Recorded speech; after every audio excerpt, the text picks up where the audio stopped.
noches, ¿cómo están todos? Bienvenidos, iniciamos Entrevista Verdadera, el programa que hacemos todas las noches en vivo, en directo, aquí en la red.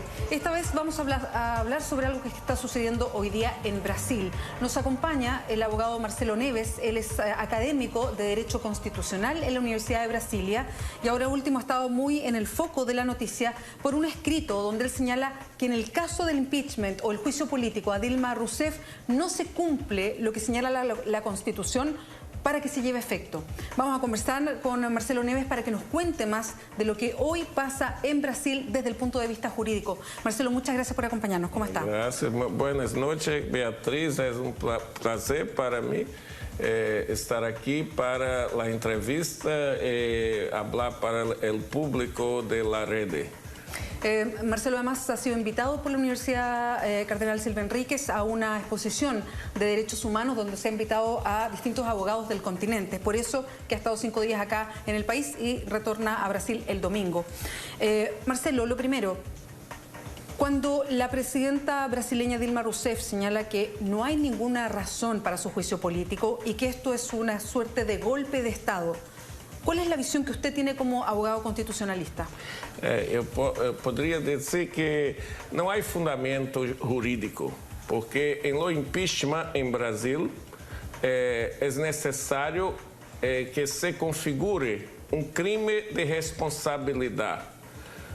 Os crimes de responsabilidade estão previstos em la Constituição e em uma lei especial.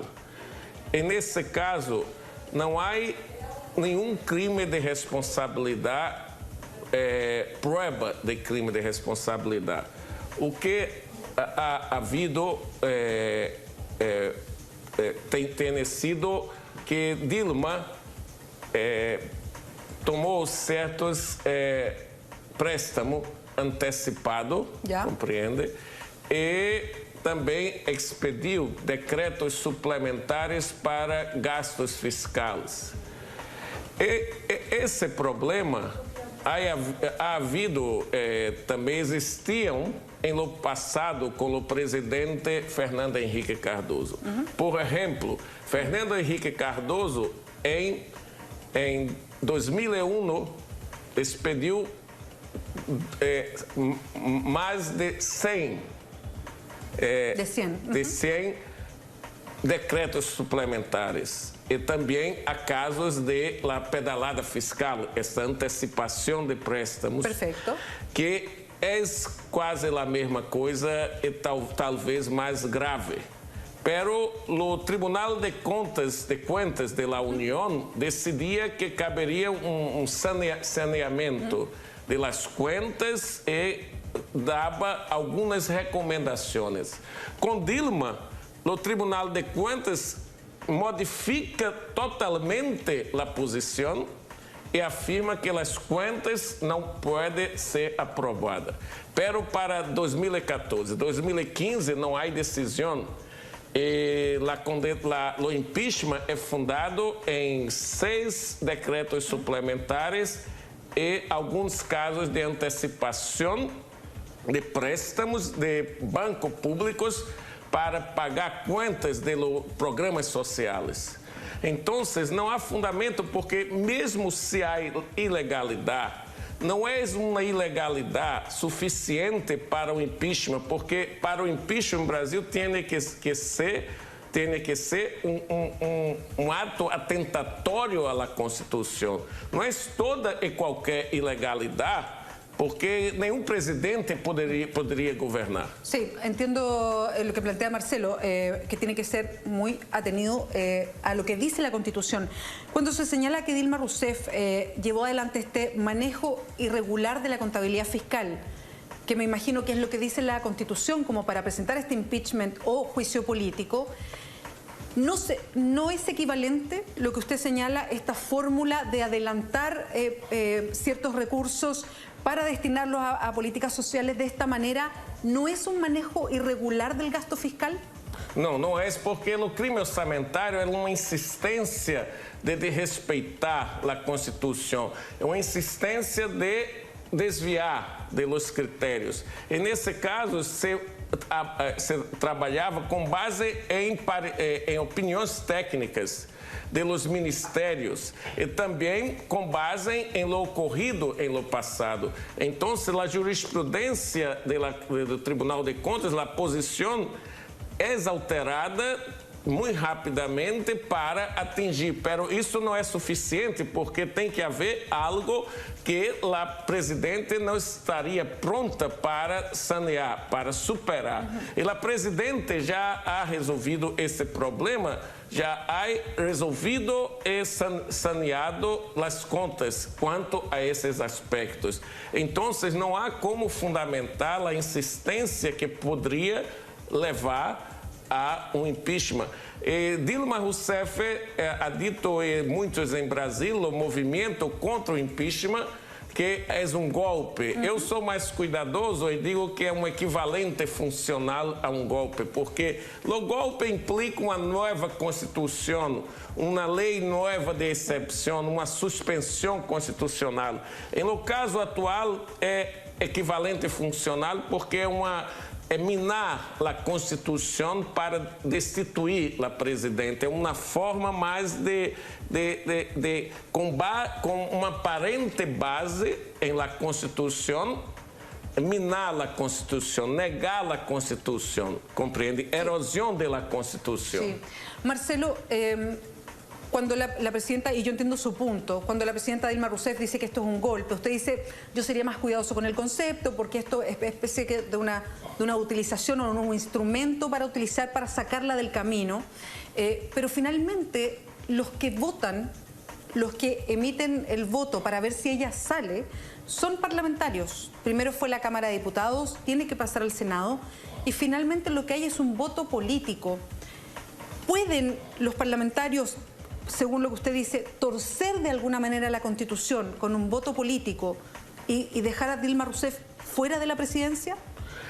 Quanto a la forma, o Supremo Tribunal Federal ha decidido que não é possível. Em alguns casos, o Supremo Tribunal Federal alterou o processo. Então, tem que respeitar o procedimento. O procedimento de impeachment não é um recall, não é um processo revocatório político, é um processo político-jurídico. Yeah. Então, tem que haver a fundamentação. A fundamentação é, em minha opinião, me parece insuficiente e o grande problema que é trabalhada politicamente como uma forma de sustentar um novo governo. Pero se pensamos que grande parte dos que estão decidindo agora estão envolvidos em corrupção, são esses que afirmam que a presidente praticou um ato contra a lei. Pero a presidente tem atuado radicalmente contra a corrupção, contra os próprios membros de seu partido que têm sido condenados. No passado, não havia investigação. A presidente tem atuado fortemente. Qual é o perigo desse impeachment? É que os que vão assumir o poder transformem, acabem finalize as investigações como no passado. No passado, dizia que havia em Brasil o Procurador-Geral da República, que era do Conselho de Defensoria Pública, que era o engavetador general da República, porque todos os processos de privatização... Engavetador, de meterlo num cajón. Sim, o engavetador no caixão. E no governo Fernando Henrique, todos esses processos quanto à privatização, a privataria que se diz em Brasil, a privataria, não há havido uma investigação quanto a esse. Muitos professores que conosco de economia, depois do governo, secretário da Fazenda, se tornaram donos de bancos e poderosos. E agora Dilma está permitindo a apuração. É muito interessante porque é novo em Brasil. Marcelo Neves hace referencia a una cifra que manejamos acá y que se ha hecho muy presente desde Brasil, y que es que efectivamente dentro de los parlamentarios que están votando este juicio político, el 60% tiene investigaciones abiertas por corrupción. Sí. Entonces, eso lleva a la sospecha de que está detrás.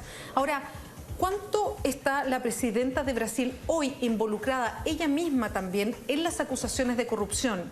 Porque involucran a su partido, el Partido de los Trabajadores y varios de sus políticos, porque involucran también al expresidente Lula, y ella es su sucesora. Entonces, ¿cuánto tiene que responder la propia Dilma Rousseff frente a la gran acusación que existe e investigación por corrupción en Brasil?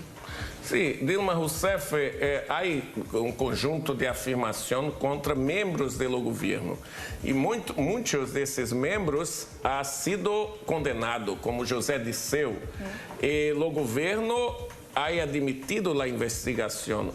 Contra Dilma Rousseff, há algumas acusações, pero muito vagas, sem nenhuma prova contra Dilma Rousseff.